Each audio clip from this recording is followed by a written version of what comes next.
In this section, we'll learn about Monte Carlo method, and we'll use this method to estimate the value of pi to demonstrate the power of this particular method.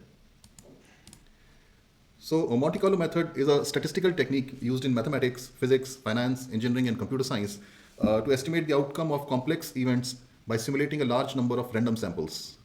It is particularly useful when the system being modeled is too complex to determine through mathematical analysis or when the underlying distribution of the data is not known.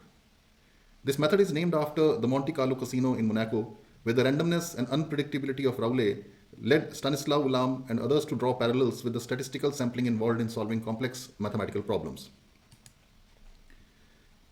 Monte Carlo methods are widely used in many fields, including finance for pricing options, calculating risk, portfolio management, and simulating market behavior. In physics, for simulating physical systems such as behavior of particles in a collider. In engineering, for optimizing designs, analyzing stress distributions, and simulating manufacturing processes.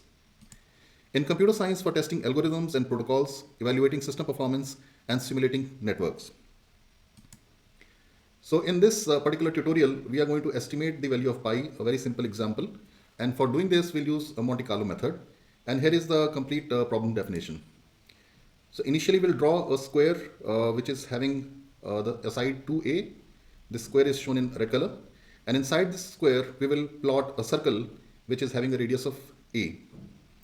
So idea here is that using Monte Carlo method, we will try to estimate the area of square and area of circle. Here are the equations. So we know that the radius of circle is a. So the area of circle is pi a square. And the area of square is 4a square. So if we take the ratio of area of circle and area of square, what we get is pi by 4. A square gets cancelled out. And we just rearrange the equations to get the unknown value of pi on the left hand side.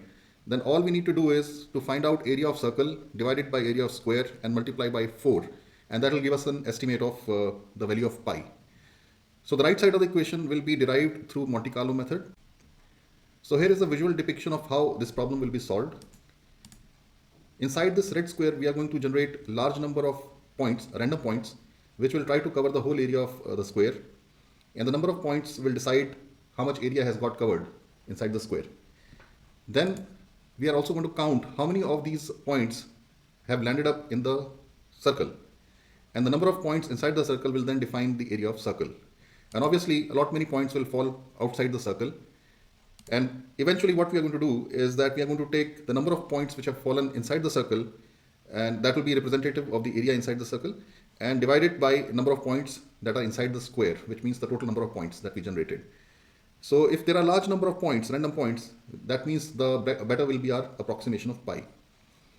So how do we go about calculating points which are going to fall inside the circle?